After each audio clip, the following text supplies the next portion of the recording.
Entre banqueros. Inició la convención bancaria de Acapulco con dudas entre banqueros y justificaciones de funcionarios sobre la creación del Fondo de Pensiones para el Bienestar. En entrevista, el subsecretario de Hacienda aclara lo que se busca obtener de las Afores. Acapulco en pie. A 6 meses del paso del huracán Otis, los negocios siguen restableciéndose, como el restaurante de Don Rigoberto, que estaba completamente destruido. Lo visité. Pobreza en Chalchihuitán. Milenio recorrió el 8º municipio más pobre de México, donde sus habitantes no tienen servicios. Israel ataca a Irán. Explosiones por misiles lanzados contra Irán ocurrieron hace unas horas. Funcionarios estadounidenses lo atribuyen a una respuesta al ataque aéreo del fin de semana.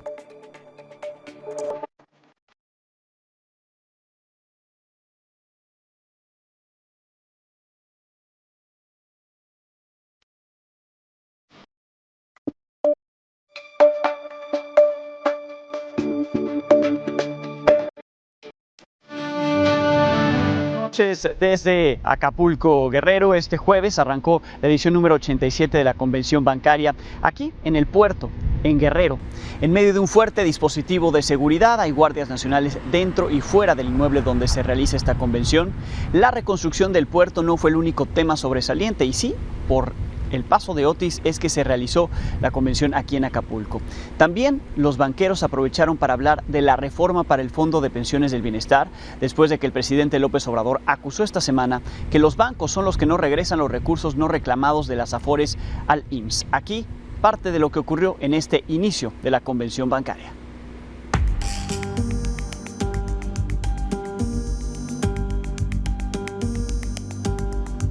Primero, la inversión extranjera directa el año pasado tuvo un crecimiento del 30% respecto del 22%. Y dentro del segmento de real estate, el que más está creciendo es el financiamiento a parques industriales, con ritmos de doble dígito por encima del 20% y con niveles de ocupación históricamente altos, es decir, el nivel de vacancia en los parques industriales es bastante bajo. Realmente el tema todavía está en la discusión y en las aprobaciones. Esto no es un tema precisamente propio de la banca. Sin embargo, lo que nosotros hemos dicho es que es un tema que se tiene que evaluar con todo cuidado y con todo detalle.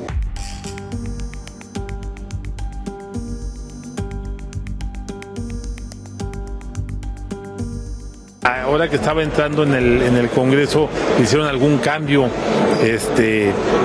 a la propuesta y se regresó. Entonces lo que estamos es viendo cuál es la parte final para revisarla y ya dar una opinión más certera. Porque estamos siempre para apoyar a los trabajadores, por supuesto, para cuidarlos. Este dinero es más son fondos de los trabajadores, pero sí queremos conocer bien la propuesta. Pero exactamente, ¿qué es lo que busca el gobierno federal con la creación de este Fondo de Pensiones para el Bienestar? Al respecto conversé con el subsecretario de la Secretaría de Hacienda, Gabriel Llorio, que por cierto acaba de regresar de Washington, D.C., de estas reuniones de primavera entre el Fondo Monetario Internacional y el Banco Mundial. Aquí parte de lo que me dijo. El subsecretario de Hacienda y Crédito Público, Gabriel Llorio, muchísimas gracias por su tiempo. Alejandro, muchas gracias. Llegando de Washington, D.C., una semana complicada, una semana con agenda apretada para la Secretaría de Hacienda. Sí, una semana bastante movida. Tuvimos que ir a las reuniones del Fondo Monetario y también estar en la convención bancaria. Hubo buenas noticias para México, buenos análisis para México, pero destacó uno y le quisiera preguntar por qué se da esto. El Fondo Monetario Internacional en su monitor fiscal habla que México no va en el buen sentido, no va avanzando hacia bajar el déficit. ¿Esto por qué se da este análisis? Si esto es correcto, incorrecto o qué interpretación tienen ustedes. Yo creo que el Fondo Monetario está tomando en consideración que el mundo está entrando en una potencial etapa de desaceleración. Estados Unidos está dando sorpresas positivas en su crecimiento y eso lo que nos blinda es que la parte del crecimiento hasta relacionado con el sector externo pues nos permite seguir creciendo. El 70% de nuestro crecimiento depende de nuestro mercado interno, que es el consumo, y el consumo pues tuvimos ahí algunas diferentes velocidades de crecimiento entre noviembre, diciembre y enero. Hemos revisado los datos de alta frecuencia, las operaciones que se realizan a través de tarjetas de crédito, débito y sobre todo la demanda de electricidad, y no parece ser una tendencia de desaceleración. Esto todavía no se ve. Sin embargo, el Fondo Monetario ha hecho esta actualización de todas las variables de crecimiento. Sí, manifiesta que es el sexenio que ha tenido la deuda con respecto al PIB más alta de los últimos 4 gobiernos. ¿Esto es correcto? Es parcialmente, creo yo, incorrecto. Les voy a decir por qué. Porque la deuda venía creciendo como porcentaje del PIB de manera sostenida y la recibimos en cerca del 43% del PIB, pero cada año se vino subiendo, las administraciones anteriores lo fueron subiendo cada año. Cuando entramos en 2019 decidimos que la deuda ya no subiera más como porcentaje del PIB. Entonces 2019 quedó en 43%, 2020, pero nos impactó COVID y se subió a 52%. Entonces desde ese entonces la hemos venido bajando de 52 y actualmente está en 46%. Sí ven una tendencia a la baja. Hay una tendencia a la baja desde el 2020 al 2024, viene de 52 al 46% y probablemente va a seguir bajando y esa siempre ha sido nuestra política. Si no hubiéramos roto esa tendencia, actualmente la deuda estaría en 68%. La tendencia anterior. Hoy la tendencia es mantenerla anclada o descendiente. La convención bancaria. Se ha hablado, y es lo primero que se está comentando por acá, una discusión que está ahí detenida, suspendida por lo pronto hasta el próximo lunes en la Cámara de Diputados. Este fondo para las pensiones del bienestar. ¿Qué es lo que se busca? ¿Y de dónde salen esos recursos que mucho se ha hablado al respecto? Vienen de las Afores, pero no son todas las cuentas, son ciertas cuentas no utilizadas. ¿Cómo lo explica la Secretaría de Hacienda? Sí, por supuesto. Y te agradezco la oportunidad de hablar de este tema porque la iniciativa de reforma de pensiones del presidente tiene una preocupación legítima de atender a las personas que cotizaron muy poco después de que se realizaron las reformas del 97. ¿Qué quiere decir? Es la famosa generación de transición que ya no alcanzó a cotizar suficiente y se va a retirar con 40% de tasa de reemplazo, es muy bajo, en promedio más o menos, ¿no? La iniciativa de reforma de pensión del presidente lo que intenta es compensar a estas personas hasta un nivel que es 16,600 pesos al mes. ¿Y cómo se va a compensar? Entonces está formando el fondo de pensiones y busca, por un lado, 2 fuentes de recursos. Uno es ahorros presupuestales, ahorros que tengamos en el presupuesto, los vamos a depositar ahí. Y luego viene el de las cuentas inactivas. Actualmente la ley determina que las cuentas inactivas de las personas que sean mayores de 75 años, esas cuentas inactivas puedan pasar a un fondo de retiro o que puedan ser utilizadas. Eso ya existe actualmente. Lo que se está pidiendo al Congreso es que el umbral de 75 años se baja a 70. Eso no significa que se van a tomar todas las cuentas de los ahorradores. De ninguna manera, ese nunca ha sido el espíritu de la reforma. Estas cuentas inactivas llevan más de 10 años inactivas y tienen saldos de 200, 300 pesos en promedio. Son muy chiquitas. Que sumado ya es que da el monto millonario. Sumado llega a 20,000 millones. Esa liquidez está ociosa y lo que se pretende es que se pueda utilizar para el fondo de pensiones, pero que pueden ser reclamables. Si una persona de pronto dice, no, yo quiero mis 300 pesos, como no había usado la cuenta en 10 años, lo puede reclamar y el gobierno se los va a dar. Ok, ahora está pendiente la aprobación de la reforma constitucional que daría todo, digamos, el empuje para que esto pueda generarse, ¿no? Y eso no ha pasado y por otra parte avanza el tema del fondo. ¿No debería también avanzar en la reforma constitucional? No, digamos, sí, para tener la totalidad de los recursos en el fondo, ¿no? Lo que está buscando es tener la mayor parte de los recursos a mayo. Si no pasan las reformas o están siendo todavía discutidas, tal vez esos recursos se van a incorporar después. Los recursos presupuestarios, eso sí los podemos poner antes, en mayo. Entonces, en la Secretaría de Hacienda vamos a trabajar para tener todo esto listo en mayo, como lo ha pedido el presidente, ese es el compromiso. Se había hablado sobre los fideicomisos y los fondos y que estos pudieran tener ciertos huecos de opacidad o incluso llegar a ser una especie de salida de corrupción al inicio del gobierno. ¿Por qué se plantea como un fondo, como un fideicomiso, si así se le puede llamar, a la administración de estos recursos para mejorar las pensiones? Porque tiene un carácter multianual. Digamos, cuando tú tienes un ejercicio de gasto recurrente, no necesitas un fondo o un fideicomiso para aislar el gasto, porque lo vas haciendo conforme se van presentando los presupuestos. Las pensiones, de hecho, tienen un carácter actuarial y necesitamos prefondear esos recursos. Si no los prefondeamos, entonces se van a tener que ir determinando presupuestalmente los recursos y el compromiso del presidente es tratar de tener cuando menos la mitad de prefondeo en mayo, ¿no? Y es para lo que estamos trabajando. Si logramos hacer eso, la otra mitad va a ser más fácil que la siguiente administración lo pueda abordar. Bien, esto tendría que aprobarse ya en la próxima semana porque si no termina el periodo, ¿no? Si no son discutidas en este periodo, lo que sí vamos a implementar es la parte de los ahorros presupuestarios para el fondo. Bien. Subsecretario, muchísimas gracias. Mucho éxito acá ya en Acapulco. Mañana un día muy intenso, por cierto. Sí. Estarán todos los funcionarios públicos aquí con el presidente, además, que viene a la clausura, ¿no? Muchas gracias por la invitación. Gracias, subsecretario de la Secretaría de Hacienda y Crédito Público, Gabriel Llorio. Por cierto, tras el embrollo legislativo, error humano, hasta duendes dijeron en los cambios que ocurrieron en el dictamen que se iba a aprobar ayer en el Pleno de la Cámara de Diputados, hoy la Comisión de Seguridad Social de la Cámara de Diputados ratificó el dictamen que esta reforma buscaba crear el Fondo de Pensiones para el Bienestar. Con 17 votos a favor y 10 en contra, solventaron los cambios que se dieron sin previo aviso en el documento que ayer iba a discutir el Pleno. Para evitar que suceda otra irregularidad, todos los integrantes de la comisión firmaron cada página antes de regresar el dictamen al Pleno, para que sea votado el próximo lunes, como estaba previsto desde ayer. En esta edición 87 de la Convención Bancaria, además de esto que se está discutiendo, la creación de este fondo, vendrán las candidatas y el candidato presidencial. Esto ocurre cada 6 años, sí, vienen los aspirantes a la presidencia. Lo harán en horarios distintos, de manera escalonada, de acuerdo con el programa del evento. Mañana, Xóchitl Gálvez será la primera de los 3 en llegar. Su intervención será a las 10 de la mañana, de 10 a 11. Después vendrá Jorge Álvarez Maínez, de 10 de la mañana con 15 minutos a 12 del día con 15. La última en participar será Claudia Sheinbaum, de las 12:30 del día a la 1:30 de la tarde. ¿Cómo han sido las participaciones de los aspirantes a la presidencia en estas convenciones bancarias de Acapulco? ¿Qué ha marcado su participación? Por ejemplo, desde el 2006, cada 6 años, vienen a la convención, sí, a presentar su propuesta económica y en materia financiera. Aquí el recuento, un trabajo de Moisés Durán.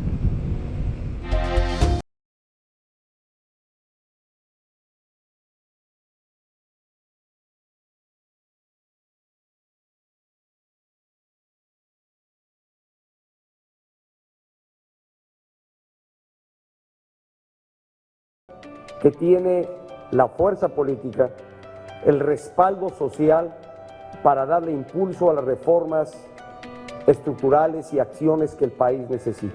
Creo que es indispensable incrementar la cobertura bancaria. Yo les digo que en la agenda que tenemos, lo primero es el combate a la corrupción. Tenemos valor, tenemos fuerza, tenemos ganas de triunfar y nos ha costado más trabajo llegar hasta aquí. El voto útil de quienes quieren un país moderno, de quienes quieren un país desarrollado, de quienes quieren un país sustentable, es el voto útil.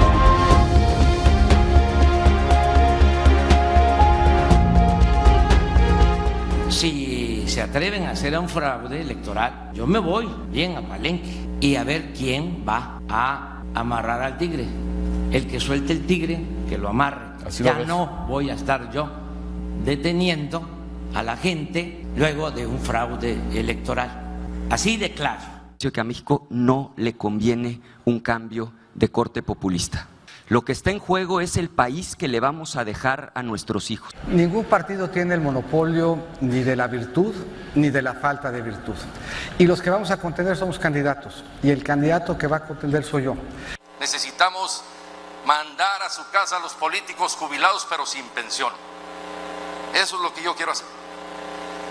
Quitemos el poder a los partidos y vamos a devolvérselo a los ciudadanos.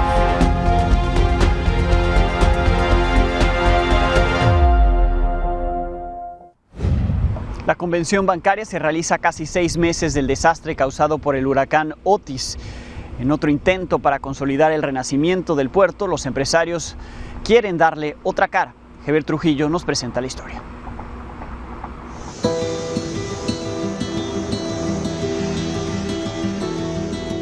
Estamos abiertos desde diciembre, hay varios hoteles que están a punto de abrir, pues todo el mundo está queriendo entrar porque la temporada ha estado bien. Es el balance que hacen hoteleros de Acapulco a medio año del devastador impacto del huracán Otis. Ahora, el objetivo es darle al puerto un nuevo rostro, más atractivo que satisfaga las necesidades de cualquier turista. Entonces, si decidimos replantear a Acapulco así con productos, yo creo que va a ser un renacer muy, muy interesante. Y los hoteles que no han decidido que no van a abrir, pues la van a pensar otra vez. Empresarios advierten que se perderán al menos 1,000 cuartos de hotel de playa y que hasta ahora solo se han aplicado medidas paliativas como la aprobación de préstamos para pequeños y medianos negocios. Sin embargo, resaltan que Acapulco necesita más que eso. Todavía no se ve o no se aprecia un plan maestro de reconstrucción que permita hacer una ruta crítica de lo que haya que seguir en el puerto de Acapulco para poder reconstruirlo, reposicionarlo, reconvertirlo. Estamos sanando, sí, pero sin una planeación. Estamos sanando con cicatrices. Durante estos 6 meses se han llevado a cabo eventos turísticos y deportivos, además de las vacaciones de Semana Santa. Esto ha impulsado la economía de los comerciantes, pero también ha expuesto las necesidades, pues la demanda supera la oferta. De los restaurantes decimos que estamos operando en modo Otis. Hay muchos que todavía no tienen techos, no tienen palapas, no tienen el mobiliario uniforme, pero estamos operando. Creo que hay un efecto post-huracán en algunos casos. Por la escasez todavía, pues la demanda está superando a la oferta que se tiene. A partir de julio termina el subsidio en el pago de energía eléctrica para hoteleros, restauranteros y habitantes de las colonias afectadas. También se prevé que concluya la entrega de apoyos sociales, por lo que empresarios esperan que el periodo vacacional de verano sea el impulso que necesitan para recuperar un poco de lo perdido. Otis nos está dando la oportunidad de renacer y de poder meter un producto nuevo. Desde Guerrero, con imágenes de Armando López, para Milenio Noticias, Javier Trujillo. Y a 6 meses casi del paso del huracán Otis, volví a recorrer la playa Revolcadero, sí, uno de los lugares que visitamos a unos días del paso de este huracán. Estaba completamente devastado, no había palapas, los pequeños restaurantes y comercios ya no existían. Hoy regresé con don Rigoberto, quien tiene ahí un restaurante. Así ha logrado reconstruir su negocio. Aquí los detalles. A casi 6 meses del paso del huracán Otis por Acapulco, los estragos que dejó aún son evidentes aquí en la playa Revolcadero. Pero poco a poco se han ido reponiendo los negocios, las palapas, los restaurantes. Lo pudimos documentar.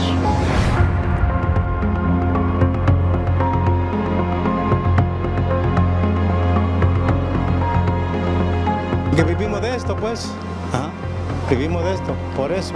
Y yo sí quisiera de todo corazón que nuestro presidente, pues no se olvide de nosotros, pues. Playa Diamante es la mejor playa, papá, donde viene la mejor clientela, ¿entiendes? Crema y nata.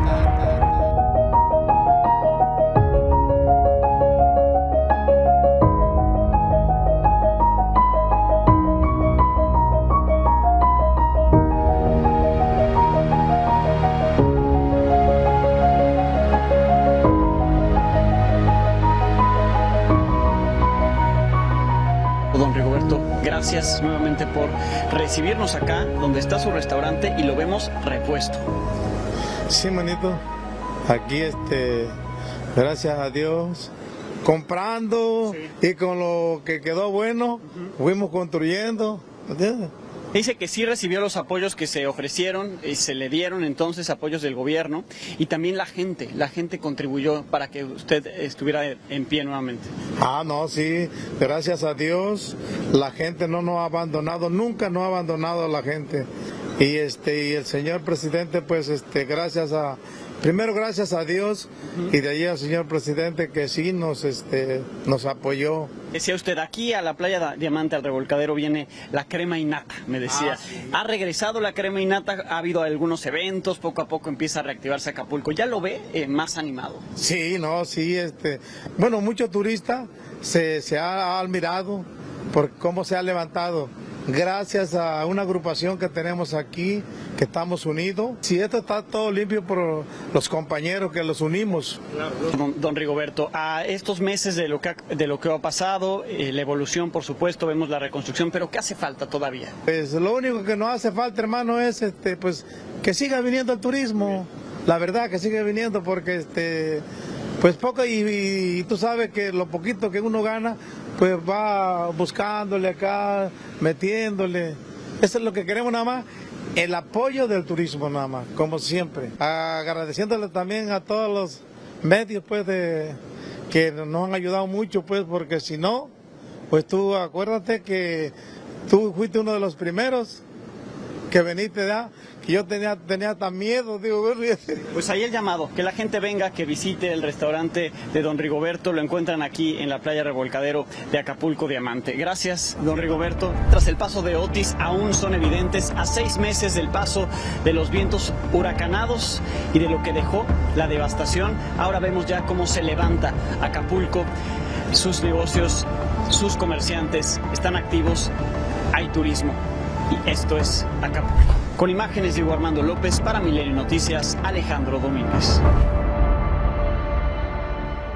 Ningún evento de los que se realizan aquí en Acapulco después del paso de Otis es disminuir la violencia, la inseguridad.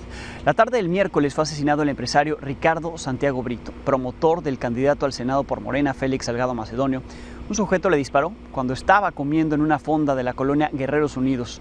Hoy, Félix Salgado Macedonio habló sobre el asesinato, dijo que no es esto no es nuevo, que en esta época electoral quieran meter el voto del miedo, así lo dijo. Y la violencia se extiende a otras zonas del estado.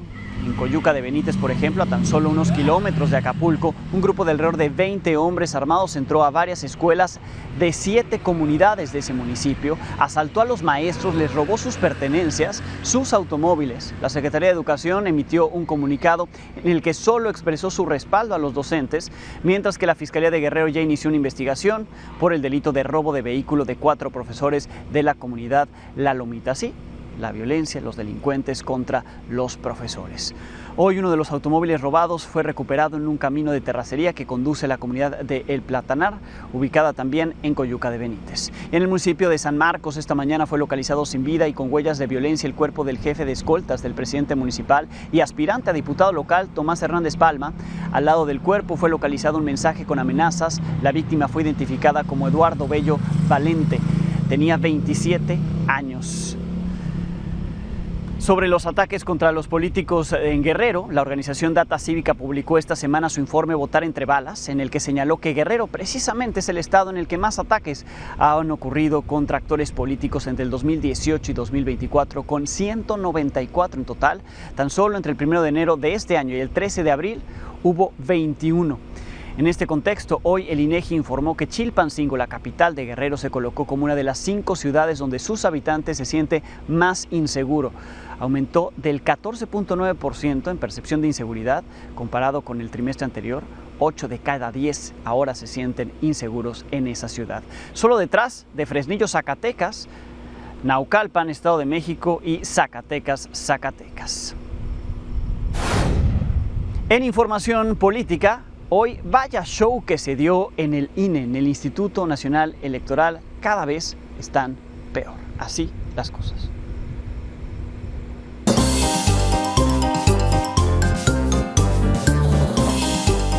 Y para ver la hipocresía del farsante de Noroña, porque en esos términos me voy a referir a él.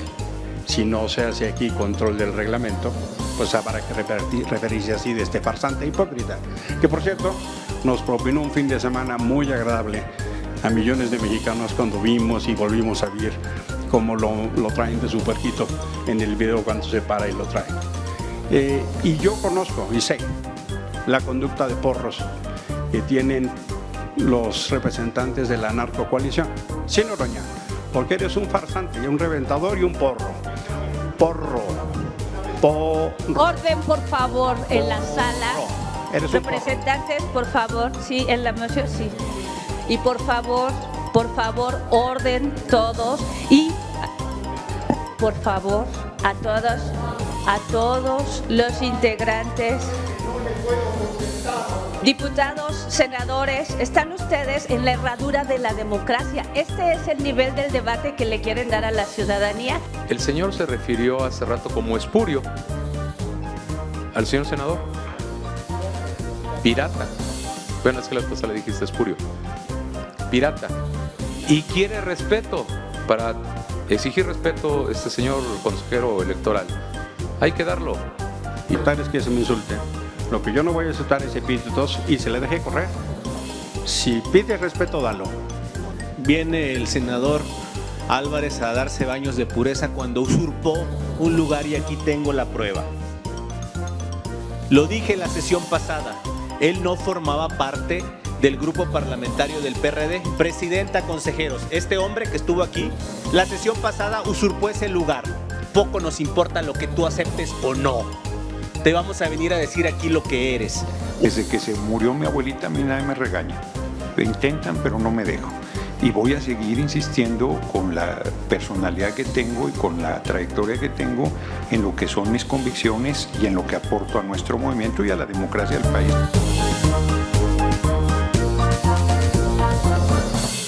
En medio de todo ese show o circo, esta noche el Consejo General del INE aprobó a Javier Solórzano, a Luisa Cantú y a Elena Arcila para la moderación del tercer y último debate presidencial del 2024. El que apunta para ser el más atractivo de la contienda, pues de acuerdo con el formato será un cara a cara, donde Claudia Sheinbaum, Xóchitl Gálvez, Jorge Álvarez Maínez podrán hacerse preguntas directas con réplicas y contrarréplicas.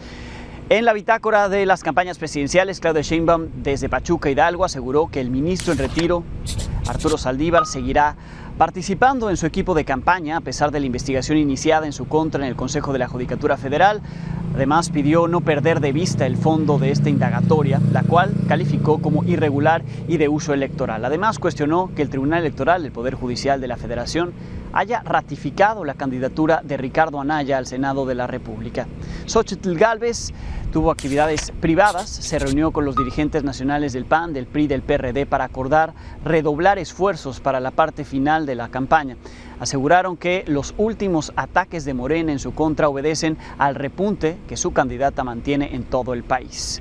Luego sostuvo un encuentro con periodistas de América Latina. Ahí destacó la importancia de que los ciudadanos salgan a votar el próximo 2 de junio. Jorge Álvarez Maínez, el candidato del Movimiento Ciudadano, estuvo en Sinaloa, se reunió con jóvenes estudiantes de distintas universidades, por ejemplo, la Universidad de Culiacán y la de Mazatlán. Dijo estar contento con su participación en el proceso electoral, reconociendo que son quienes están cambiando el rumbo de la contienda.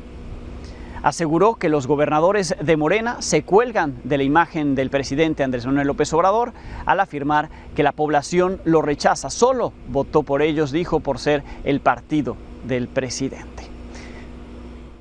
Me llama la atención pues el caso de Anaya, ¿no? No sé, ¿a ustedes no les llama la atención?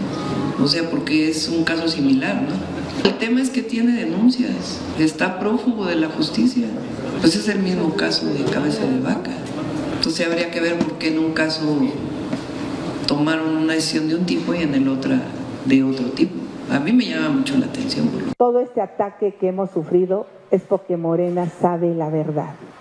Nos estamos acercando, ustedes lo saben, el campo está abandonado, la gente del campo está enojada, no hay programas, ustedes lo saben, por eso vamos a ganar, porque nosotros queremos a las personas, los necesito. Que aunque lo viejo se vista de guinda, viejo se queda y he sido crítico con ambos gobiernos, han sido malos gobiernos, pero es evidente que lo peor, lo que México detesta es el PRI al PAN. Acá en la convención bancaria siempre se propone aumentar la bancarización, que los servicios financieros lleguen a todas las comunidades. Pero la realidad es que no en todas las comunidades les interesa estar en los bancos. ¿Por qué? Porque ni siquiera tienen servicios básicos, como ocurre en Chalchihuitán. Este es uno de los pueblos más pobres del país, el octavo. Está en Chiapas. Aquí la historia.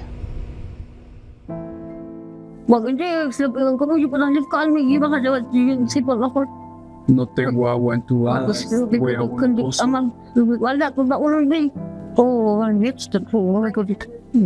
Camino 30 minutos para ir a traer mi agua y eso me ha dolido mucho los pies también y los mareos, eso me imposibilita ir a traer agua.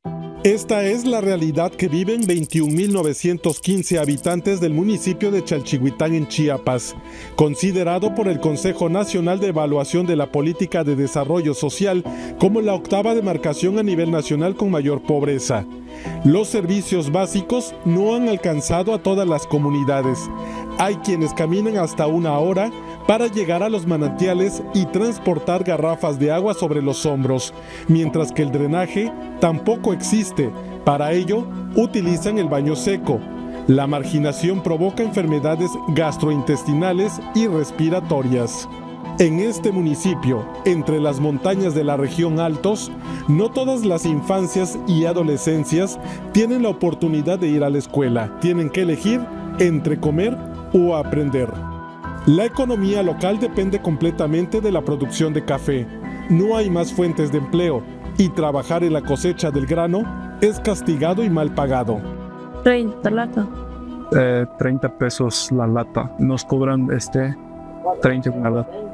Y si trabajamos por día nos pagan 120. 10 o 20. Pese a los programas sociales, sus pobladores se sienten olvidados. Incluso, muchos se han visto en la necesidad de emigrar a Sonora, Jalisco, Sinaloa o hasta Estados Unidos para trabajar en el campo. Recuerden que Chalchihuitán es pura zona montaña. Pienso que ha sido un aislamiento y lo mismo creo que ha ocurrido como el olvido de los gobiernos. Desde Chiapas, para Milenio Noticias, Jonathan González. Hay información de última hora sobre el agua contaminada en la alcaldía Benito Juárez. SACMEX presenta denuncia por sabotaje. Cuéntanos, Amílcar Salazar Méndez, buenas noches. ¿Qué tal, Alejandro? Muy buenas noches, te saludo con muy gusto desde la redacción de Milenio, donde hace unos momentos información de última hora confirma que la Sistema de Aguas de la Ciudad de México, el SACMEX, habría presentado una denuncia ante la Fiscalía General de Justicia de la Ciudad de México por el delito de sabotaje, por aparentes hechos de sabotaje. En un comunicado oficial difundido hace unos minutos, confirma que el agua en el dichoso pozo de Alfonso XIII, en la alcaldía Álvaro Obregón, y que surte a la Ciudad de México en la parte de la alcaldía Benito Juárez, tenía algún tipo de contaminante presente en el agua y por tanto se solicitaría a la policía investigadora para que realizara las medidas pertinentes. En este sentido, cito textual, dice: lo que hace presumir la realización de una conducta delictiva generada en contra de la prestación del servicio público de distribución y abastecimiento de agua. En este sentido, se solicita a la Coordinación General de Investigación Forense y Servicios Periciales de la misma Fiscalía investigar, así como a la Policía de Investigación. Esto, bueno, pues evidentemente se suma al debate de la desinformación que ha existido respecto a el agua contaminada, que ha afectado a por lo menos 9 colonias en la alcaldía Benito Juárez. Alejandro, este es el reporte. Bien, veremos qué curso se le da a esta denuncia presentada en la Fiscalía Capitalina y la investigación que arroje, por supuesto, alguna conclusión sobre el origen de esa agua contaminada. Ahora, sabotaje. Veremos. Gracias, Amílcar. Buenas noches. Muy buenas noches. El ex vicepresidente de Ecuador, Jorge Glass, envió una carta al presidente mexicano, Andrés Manuel López Obrador, en la que agradeció que le haya otorgado el asilo político. Sin embargo, ante su detención en la embajada mexicana en Quito, le pidió más apoyo, pues asegura que es perseguido. Cito de la carta: señor presidente, soy Jorge Glass. Gracias por el asilo, le pido perdón como ecuatoriano. Estoy en la peor prisión de Ecuador y en huelga de hambre. Ayúdeme. Aquí hay una persecución brutal. Solo la ayuda internacional puede hacer algo. Esto escribió Jorge Glass en esta carta, está fechada el 15 de abril. Los próximos 30 de abril y 1 de mayo, por cierto, la Corte Internacional de Justicia llevará a cabo las audiencias públicas en La Haya para analizar la demanda presentada por el gobierno de México contra el Ecuador por la invasión a la embajada mexicana o la irrupción a la embajada mexicana allá en Quito con el pretexto de detener al ex vicepresidente ecuatoriano. El 30 de abril México tendrá que presentar sus alegatos, mientras que Ecuador lo hará el próximo 1 de mayo. Al respecto de este proceso, conversé con el abogado experto en Derecho Internacional Juan de Dios Gutiérrez Bailón y esto me dijo. En su expertise en derecho está el derecho internacional. Usted quería llegar a la Corte Internacional de Justicia, donde, por cierto, ya llegó esta denuncia, una demanda por parte del Estado mexicano en contra de Ecuador, luego de la irrupción en la embajada para detener al ex vicepresidente Jorge Glass. ¿Cómo ve la presentación y qué curso podría tener esta demanda presentada ante la Corte? Bueno, yo quisiera, sin hacerle muchos adjetivos a las cosas, decir que realmente no es una demanda, es realmente un señuelo. No hay tal, o sea, la demanda para empezar no está admitida, pero hay muchas cosas que se están pidiendo que se hace ya en la inteligencia de que no van a prosperar o que no tienen fundamento. Fundamentalmente tiene dos peticiones, ¿no? Una de ellas es la de que Ecuador como sanción se le expulsase de la Asamblea General y en general de las Naciones Unidas, que perdiese la membresía. Eso es imposible, ¿no? Y la otra que tiene que ver con satisfacciones. Es decir, eso puede ser, eso está bien. Claro, no tendrían que irse tan lejos. ¿Qué es el ofrecimiento de una disculpa? ¿Qué es el ofrecimiento de una disculpa? Quizás algún tipo de homenaje, alguna cosa así. Lo del resguardo de la embajada tiene que ver con las medidas provisionales. Claro. Estas medidas provisionales son también un poquito temerarias, porque sobre lo único que versan son sobre el hecho de que no se vaya a hacer nada con el espacio de la embajada, los bienes que estén ahí resguardados, que en ningún momento demuestra relaciones exteriores que estuviesen en riesgo o que los estuvieran saqueando o que se les vaya a echar a perder. Solo lo plantean porque al exterior se ha mantenido la fuerza pública ecuatoriana. No hay técnicamente un riesgo y no tendrían por qué hacer esto, sino yo creo que es falta de un discurso completo. ¿Qué prevé que resuelva la Corte Internacional de Justicia? Bueno, aquí hay dos cosas. Yo creo que la Corte Internacional, este es un procedimiento que como está planteado es larguísimo, ¿no? O sea, van a pasar mil cosas en la política y creo que antes los estados van a terminar por resolver sus diferencias. De alguna Esperemos, ¿no? Porque con también la postura del presidente ecuatoriano no abona en mucho. Querer invitarle unos tacos o un ceviche al presidente Bueno, pero eso es una tontería, es una tontería eso, pero es de alguna manera decir, quiero negociar contigo. El mayor problema no es nada de lo que viene en esta cosa. El mayor problema es la contrademanda ecuatoriana. Contra eso no tenemos muchas defensas y menos con esto. Porque la contrademanda ecuatoriana es mucho más severa. En esa se establece que efectivamente se violó la resolución, los principios contenidos en la resolución 2625 de la Asamblea General, que es la que contiene la no intrusión en el ámbito reservado del Estado.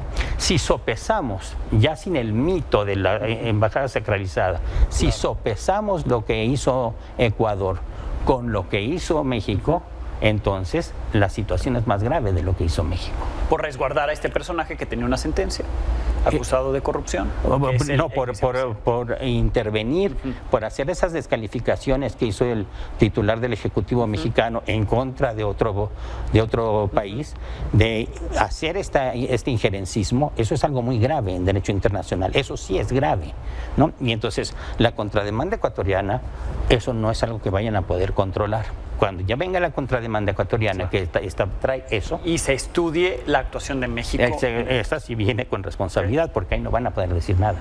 Y en el conflicto entre Israel e Irán, la agencia de noticias iraní Fars dio a conocer que se escuchó una explosión en un aeropuerto de la ciudad iraní de Isfahán. Funcionarios israelíes confirmaron los ataques que estaban dirigidos a una base aérea militar cerca de esa ciudad de Isfahán. Israel prometió un contraataque después de lo que ocurrió el fin de semana, cuando Irán envió cientos de drones y algunos misiles hacia ese país. Pues este fue el contraataque, una base aérea militar iraní atacada por Israel. Estados Unidos vetó por cuarta vez en el Consejo de Seguridad de la ONU una resolución que buscaba admitir a Palestina como miembro de pleno derecho, así es que no fue reconocido como Estado Palestina. Pausa, volvemos. Hoy y mañana transmitimos desde Acapulco con motivo de la realización de la convención bancaria. Mañana es un día muy importante, vienen las candidatas, el candidato presidencial y la clausura la encabeza el presidente López Obrador. Uno de los temas centrales de esta convención es el uso de inteligencia artificial y cómo prevenir los ciberataques. Por eso conversé con Víctor Bernal, el copresidente de la Comisión de Ciberseguridad de la Asociación de Bancos de México. Y seguramente les interesa cómo no caer en ciberataques, en fraudes y cómo evitar que roben su identidad. Aquí los detalles. ¿O en qué se está utilizando la inteligencia artificial en el sector financiero? ¿Qué ventajas han encontrado? Pues mira, es un gran parteaguas lo que estamos viviendo en términos de amenazas de ciberseguridad en el sector financiero. Hay ataques consumados por todos lados, escuchamos de hackers y de una serie de cosas. Pero se está sofisticando cada vez más esto. La inteligencia artificial lo que nos permite, entre otras cosas, es ser mucho más efectivos en la identificación de esta clase de amenazas. Nos permite identificar, nos permite actuar en consecuencia, nos permite tomar decisiones muy pronto.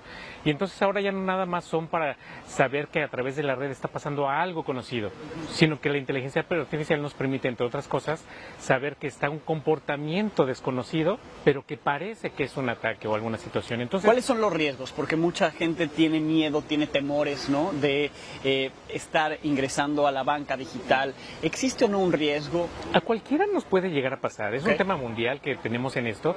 Afortunadamente, en el caso de la Asociación de Bancos de México, los 50 bancos, 52 bancos ahora que estamos participando, me parece que hemos tenido un modelo de ciberseguridad que nos ha ayudado a minimizar ese tipo de impactos. Lo que sí es un hecho es de que estamos expuestos mucho al robo de identidad. Por eso menciono de que es posible.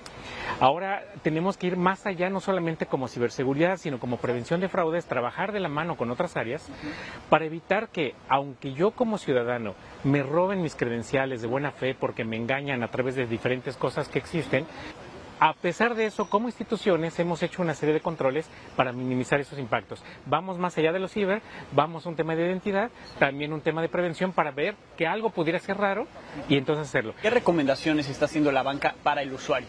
Lo que decimos siempre es que a la menor duda de que algo le suene extraño, de una llamada, la petición de datos o alguna situación, acérquense a su banco. Eso va a ser muy, muy importante que lo hagan.